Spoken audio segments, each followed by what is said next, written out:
Assalamualaikum warahmatullahi wabarakatuh. Perkenalkan, nama saya Irma Lestari dengan NIM 200410087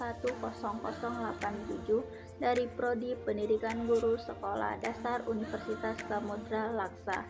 Baik, di video kali ini kita akan membahas mengenai teknik-teknik memahami perkembangan siswa, di mana pada pembahasan kali ini kita akan memfokuskan penggunaan teknik tes maupun non-tes, di mana teknik tes ini sering disebut dengan sistem testing atau merupakan usaha pemahaman murid dengan menggunakan alat-alat yang bersifat mengukur atau mentes. Dari keseluruhan macam tes untuk keperluan bimbingan itu dikelompokkan menjadi beberapa kelompok, yaitu tes kecerdasan, tes bakat, dan tes hasil belajar. Di dalam tes kecerdasan ini merupakan kemampuan berpikir yang bersifat abstrak. Dapat juga kita artikan sebagai kemampuan umum individu untuk berperilaku yang jelas tujuannya, berpikir rasional, dan berhubungan dengan lingkungannya secara efektif. Tes kecerdasan ini juga tidak lain merupakan prosedur yang sistematis dengan menggunakan instrumen untuk mengetahui kemampuan umum individu, terutama menyangkut kemampuan berpikirnya. Melalui tes ini kita dapat mengetahui kualifikasi atau tingkat kecerdasan atau yang biasa kita sering sebut dengan IQ, murid yang jenius, sangat cerdas, rata-rata, dan jika kita ingin mengetahui kecenderungan tingkat kecerdasan anak atau murid, kita dapat menggunakan tes Binet-Simon atau disebut dengan verbal test yang sudah disiapkan untuk anak berusia 3 tahun sampai dengan 15 tahun. Tes Binet-Simon ini memperhatikan dua hal. Yang pertama, umur kronologis, yaitu umur seseorang sebagaimana yang ditunjukkan dengan hari kelahirannya atau lamanya ia hidup sejak tanggal lahirnya. Yang kedua, ada umur mental, yaitu umur kecerdasan sebagaimana yang ditunjukkan oleh hasil tes kemampuan akademik. Dengan demikian, tingkat intelijensi ditunjukkan dengan perbandingan kecerdasan atau yang biasa kita sebut dengan IQ. Perbandingan kecerdasan itu adalah umur mental dibandingkan dengan umur kronologis. Apabila tes tersebut diberikan kepada umur tertentu dan ia dapat menjawab betul seluruhnya, berarti umur kecerdasannya sama dengan umur kronologisnya, maka nilai IQ yang didapat anak itu sama dengan 100. Nilai ini menggambarkan kemampuan seorang anak yang normal.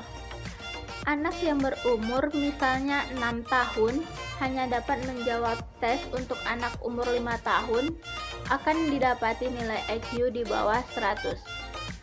Dan anak itu dinyatakan sebagai anak berkemampuan di bawah normal.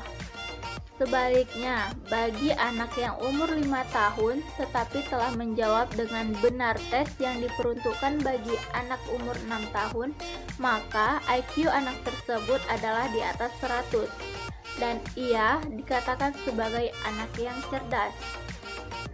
Dan yang kedua, ada tes bakat, di mana tidak dapat dipungkiri lagi bahwa perbedaan anak satu dengan anak yang lainnya di tingkat kemampuan dan prestasi mereka yang berbeda-beda. Ada yang di bidang musik, seni, mekanik, pidato, kepemimpinan, dan olahraga, serta bidang-bidang lainnya. Teman-teman harus tahu bahwa bakat itu merupakan kemampuan khusus individu yang dapat dikembangkan melalui belajar dan latihan. Untuk mengetahui bakat individu telah dikembangkan menjadi beberapa macam tes. Di antaranya yang pertama, Rekonik. Tes ini merupakan tes mengukur fungsi motorik, persepsi, dan berpikir mekanis. Kemudian yang kedua, ada yang namanya tes bakat musik. Tes ini mengukur kemampuan individu dalam aspek-aspek suara, nada, ritme, warna bunyi, dan memori. Kemudian yang ketiga, ada yang namanya tes bakat artistik. di mana tes ini mengukur kemampuan menggambar, melukis, dan merupa atau mematung. Dan yang keempat, ada yang namanya tes bakat klerikal atau perkantoran, di mana tes ini mengukur kemampuan kecepatan dan ketelitian. Dan yang kelima, ada yang namanya tes bakat yang multifaktor, di mana tes ini merupakan mengukur berbagai kemampuan khusus yang telah lama digunakan dalam DAT atau Differential Aptitude Test. Tes ini mengukur 8 kemampuan khusus, yaitu yang pertama berpikir verbal yang mengungkapkan kemampuan nalar yang dinyatakan secara verbal. Kemudian yang kedua, kemampuan bilangan yang mengungkapkan kemampuan berpikir dengan menggunakan angka-angka. Dan yang ketiga, ada yang namanya berpikir abstrak yang mengungkapkan kemampuan nalar, di mana berpikir abstrak ini dinyatakan dengan menggunakan berbagai bentuk diagram yang bersifat nonverbal atau tanpa angka-angka.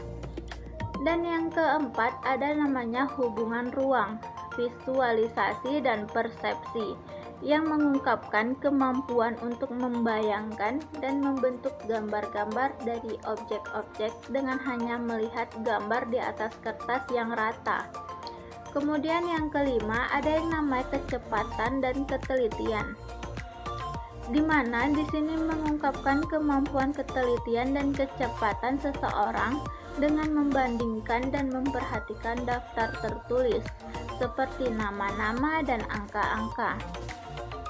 Dan yang keenam, ada yang namanya berpikir mekanik, di mana di sini mengungkapkan kemampuan serta pengalaman mengenai hukum-hukum yang mendasari alat-alat, mesin-mesin, dan gerakan-gerakannya. Dan yang ketujuh, ada yang namanya penggunaan bahasa pengucapan, di mana di sini mengungkapkan kemampuan mengeja kata-kata umum. Dan yang terakhir, ada yang namanya penggunaan bahasa sampai menyusun kalimat, di mana di sini mengungkapkan kemampuan pemakaian kata-kata dalam kalimat seperti tanda baca dan tata bahasa. Baik, setelah tadi kita membahas mengenai tes kecerdasan, tes bakat, kemudian sekarang kita akan membahas mengenai tes prestasi belajar, di mana tes prestasi belajar ini merupakan suatu perangkat kegiatan atau alat yang dimaksudkan untuk mengukur ketercapaian tujuan pembelajaran yang telah dirancang sebelumnya dalam domain kognitif, efektif, dan psikomotor. Nah, di dalam tes ini ada tujuan khusus bagi guru di sekolah, yaitu untuk menilai kemampuan belajar murid, memberikan pembimbingan kepada murid, mengecek kemampuan belajar murid, memahami kesulitan-kesulitan belajar murid, memperbaiki teknik mengajar murid, dan yang terakhir menilai efektivitas atau keberhasilan mengajar. Nah, pada tes prestasi belajar ini disusun untuk mengukur hasil pembelajaran atau kemajuan belajar murid. Nah, tes ini meliputi beberapa tes, yaitu tes diagnostik atau yang dirancang agar guru dapat menentukan letak kesulitan murid terutama dalam pembelajaran yang ada berhitungnya, kemudian membaca. Kemudian kedua, tes prestasi belajar kelompok yang baku. Dan yang terakhir ada tes prestasi belajar yang disusun oleh para guru. Nah, baik, tadi setelah kita membahas mengenai teknik tes, maka sekarang kita akan membahas mengenai teknik non-tes. Teknik non-tes ini merupakan prosedur pengumpulan data yang dirancang untuk memahami pribadi si anak, yang pada umumnya bersifat kualitatif. Teknik ini tidak menggunakan alat-alat yang bersifat mengukur, tetapi teknik ini menggunakan alat yang bersifat menghimpun atau mendeskripsikan saja. Di teknik non-tes ini ada beberapa macam, yaitu yang pertama observasi, yang biasa kita sebut dengan pengamatan. Observasi ini yaitu teknik atau cara untuk mengamati suatu keadaan. Karena sifatnya mengamati, maka alat yang paling penting digunakan yaitu panca indera, terutama indera penglihatan. Observasi ini memiliki ciri-ciri, yaitu yang pertama dilakukan sesuai dengan tujuan yang dirumuskan terlebih dahulu, kemudian direncanakan secara sistematis, kemudian hasilnya dicatat dan diolah sesuai dengan tujuan, dan yang terakhir perlu diperiksa ketelitiannya. Kemudian teknik observasi ini ternyata dikelompokkan menjadi beberapa macam jenis, yaitu observasi sehari-hari, kemudian ada observasi sistematis, kemudian ada observasi partisipatif, kemudian ada observasi non-partisipatif. Ternyata di observasi ini ada yang namanya kelebihan dan kelemahan.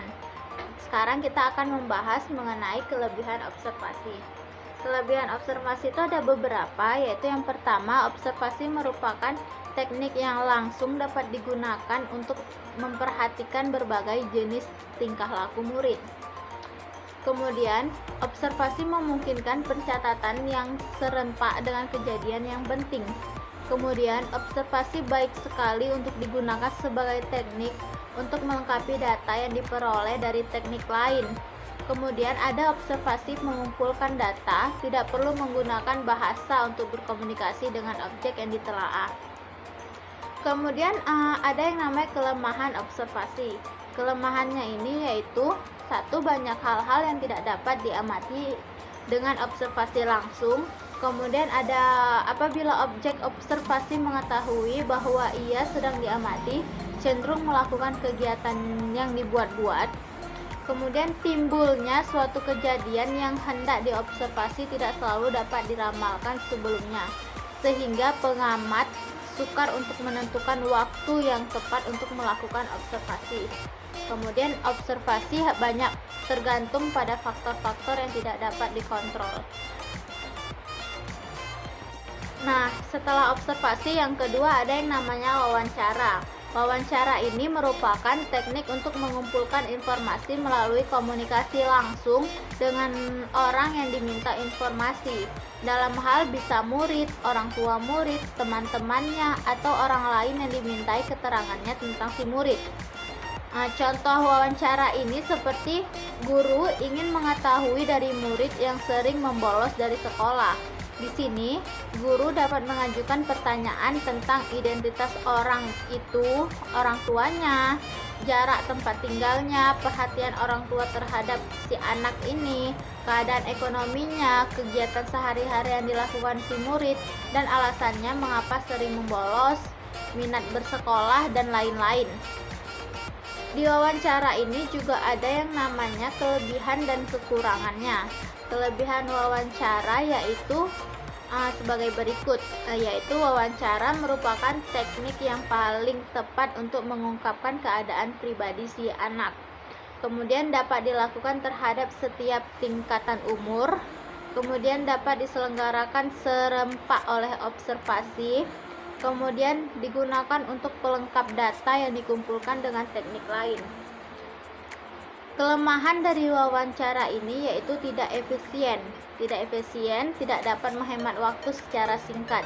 Kemudian sangat tergantung pada kesediaan kedua belah pihak. Kemudian menuntut penguasaan bahasa dari pihak pewawancara. Yang ketiga ada namanya angket. Angket ini merupakan alat pengumpul data melalui komunikasi tidak langsung, yaitu melalui tulisan. Angket ini berisi daftar pertanyaan yang bertujuan untuk mengumpulkan keterangan tentang berbagai hal yang berkaitan dengan si anak tadi. Beberapa petunjuk untuk menyusun angket. Yang pertama, gunakan kata-kata yang tidak mempunyai arti rangkap. Kedua, susunan kalimat sederhana tapi jelas. Yang ketiga, hindarkan pemakaian kata-kata yang sulit dipahami. Keempat, hindarkan pertanyaan-pertanyaan yang tidak perlu. Kelima, selanjutnya pertanyaan jangan bersifat memaksa untuk dijawab.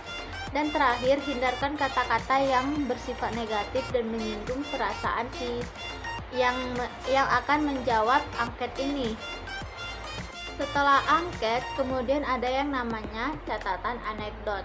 Catatan anekdot ini merupakan catatan otentik hasil observasi yang menggambarkan tingkah laku si anak atau kejadian dalam situasi yang khusus.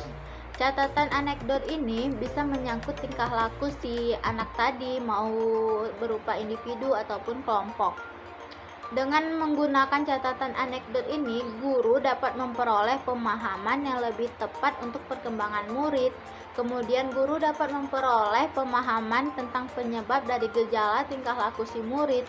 Kemudian dapat memudahkan guru dalam menyesuaikan diri dengan kebutuhan si murid.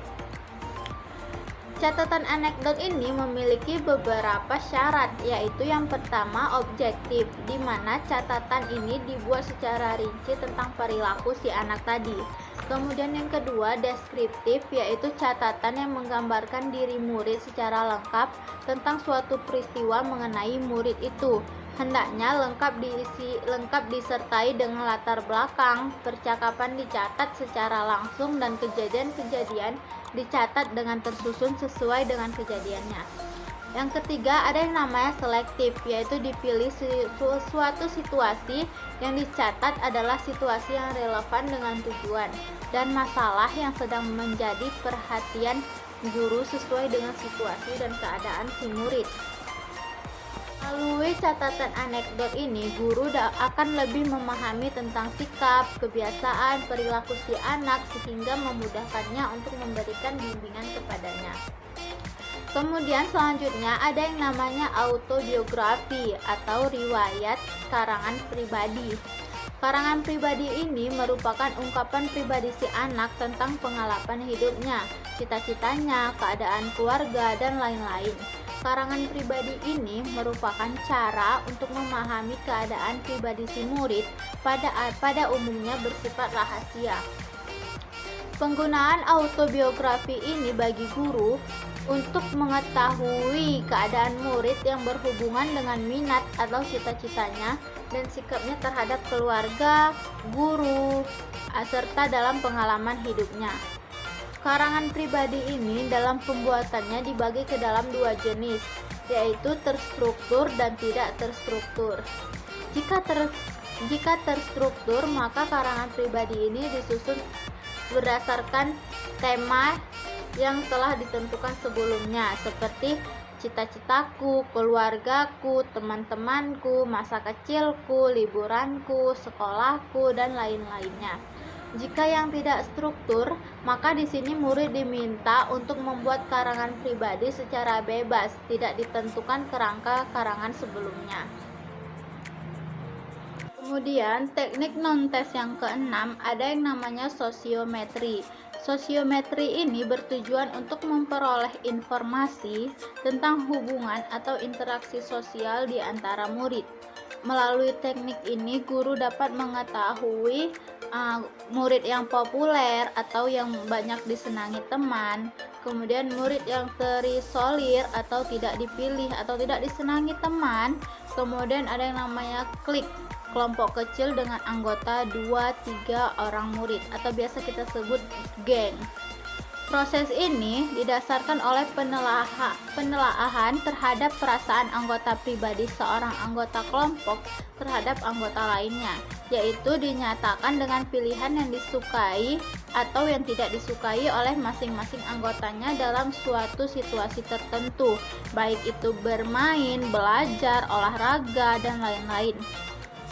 Kemudian, kegunaan sosiometri ini bagi guru adalah alat untuk meneliti struktur sosial dari suatu kelompok individu dengan dasar penelaahan terhadap relasasi sosial atau status sosial dari masing-masing anggota kelompok yang bersangkutan.